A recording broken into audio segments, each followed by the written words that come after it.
Hola, buenas, en este video se hablará sobre el crecimiento de los microorganismos. Empezamos.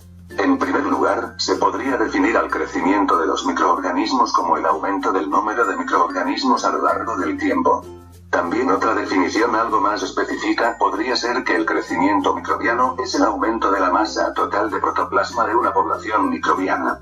Claro que, este crecimiento se puede enfocar de dos maneras diferentes. Se puede estudiar el crecimiento individual de cada célula, es decir, estudiar el proceso de desarrollo de una bacteria aislada. O bien, estudiar el incremento del número de células de una población. Este estudio es más global y a la vez más complejo ya que se enfoca en el conjunto de bacterias que conforman la población. En general, en microbiología no se estudia el crecimiento individual de cada microorganismo, sino el de poblaciones enteras de microorganismos. Según la población de un cultivo microbiano, podemos distinguir en cultivos asincrónicos o sincrónicos. En un cultivo asincrónico los microorganismos se encuentran en un punto diferente del ciclo celular.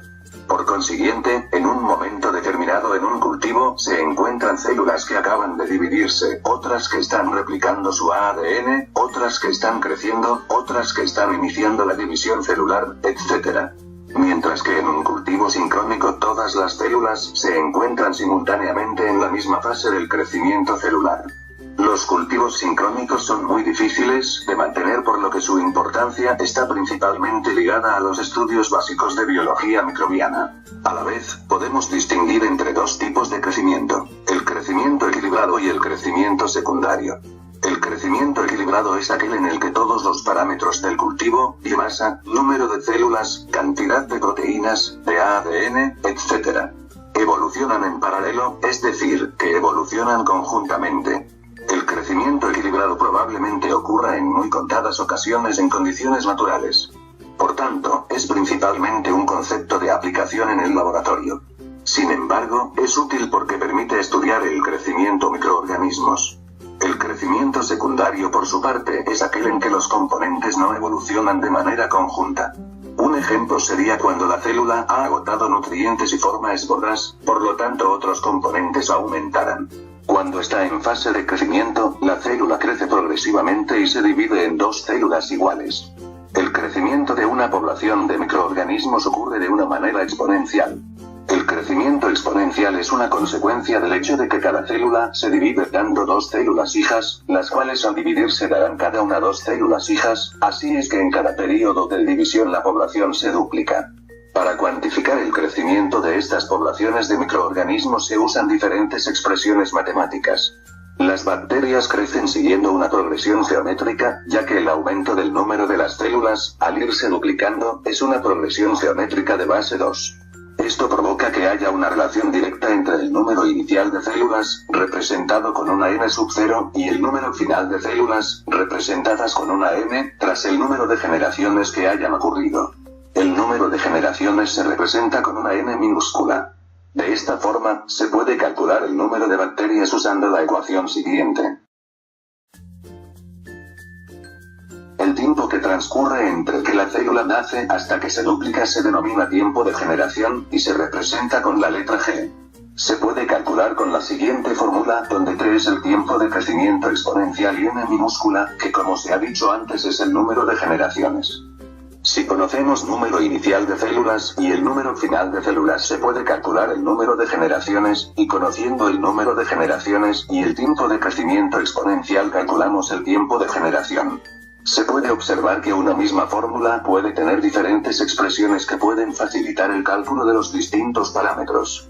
También otro parámetro útil para estos cálculos es el parámetro K, o también llamado velocidad de crecimiento.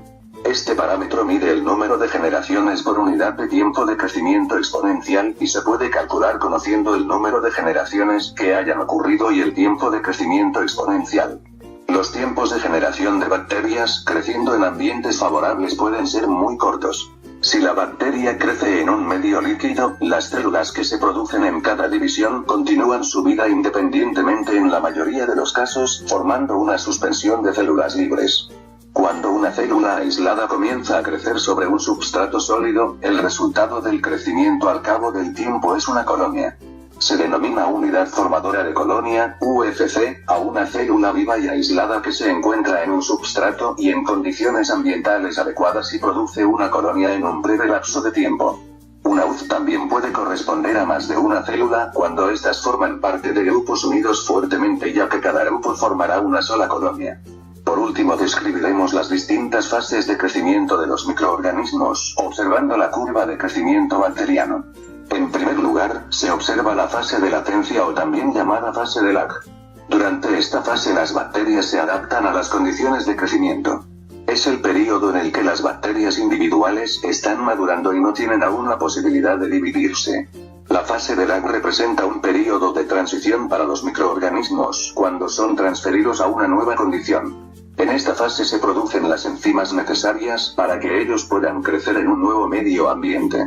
En esta fase no hay incremento de células, pero hay gran actividad metabólica, aumento en el tamaño individual de las células, en el contenido proteico, ADN y peso seco de las células. A esta fase de lag le sigue la fase exponencial o logarítmica, es un período caracterizado por la duplicación celular. El número de nuevas bacterias que aparecen por unidad de tiempo es proporcional a la población actual. Si el crecimiento no se limita, la duplicación continuará a un ritmo constante, por lo tanto el número de células de la población se duplica con cada periodo de tiempo consecutivo. Bajo condiciones apropiadas la velocidad de crecimiento es máxima. Las condiciones ambientales afectan la velocidad de crecimiento exponencial. Sin embargo, el crecimiento exponencial no puede continuar indefinidamente, porque el medio llega pronto al agotamiento de nutrientes mientras se acumulan los desechos. En tercer lugar está la fase estacionaria. Durante esta, la tasa de crecimiento disminuye como consecuencia del agotamiento de nutrientes y la acumulación de productos tóxicos. Esta fase se alcanza cuando las bacterias empiezan a agotar los recursos que están disponibles para ellas. Esta fase se caracteriza por un valor constante del número de bacterias a medida que la tasa de crecimiento de las bacterias se iguala con la tasa de muerte bacteriana. Y por último observamos la fase de muerte, en la cual se da una disminución progresiva del número de células viables, ya que éstas se quedan sin nutrientes y mueren. Con el fin de no alargar demasiado el vídeo se finalizará aquí. Espero que haya sido de su agrado.